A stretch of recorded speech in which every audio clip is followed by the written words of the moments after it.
Play everybody. This is Todd with the Lord's Army. I wanted to talk today about something that's not always easy to hear, but it's true, and the numbers prove it.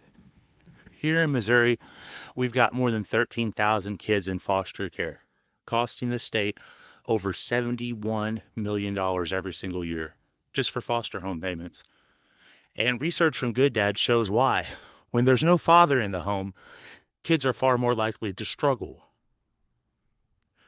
85% of youth in prisons grew up without their dad.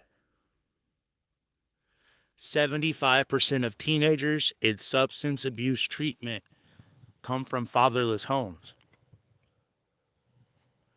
Boys without a positive father figure are about 2.5 times more likely to abuse substances and twice as likely to get into legal trouble.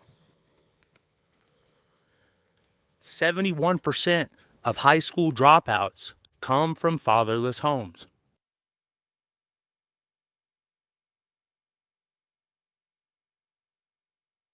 These aren't just statistics. These are kids right here in our communities. Kids we see every day.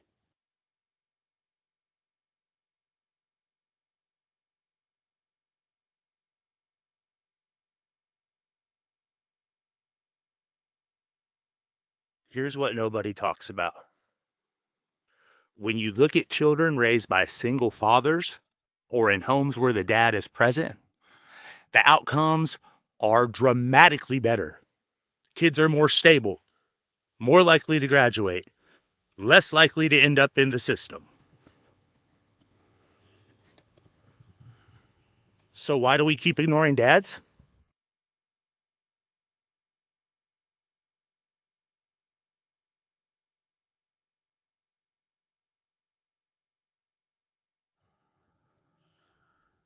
Right now, here in Bolivar, they're building a new development. Case Bowl apartments for single mothers. And let me be clear, I'm all for helping moms who are working hard. But the reality is, there are thousands of programs for single mothers already. For single dads, almost nothing. And yet, the data says kids do better when dads are involved.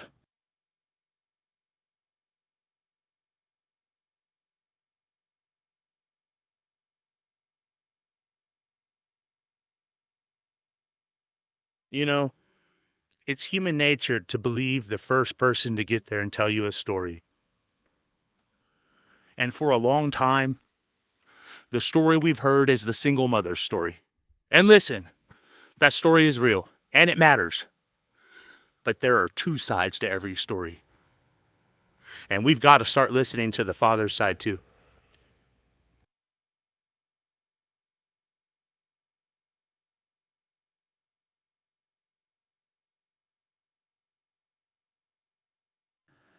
So why aren't we investing in programs that bring fathers back into families?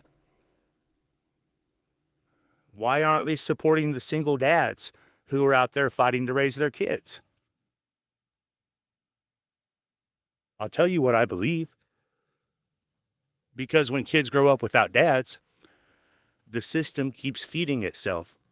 Counselors, psychologists, caseworkers, courts, attorneys, doctors, insurance, mats, Suboxone. There's a whole infrastructure that stays busy because these kids keep cycling back through. But if we really want to break the cycle of incarceration, of substance abuse, of broken homes, it starts with restoring fathers to their families. That's what the numbers show. And that's what the Lord's Army is here to fight for.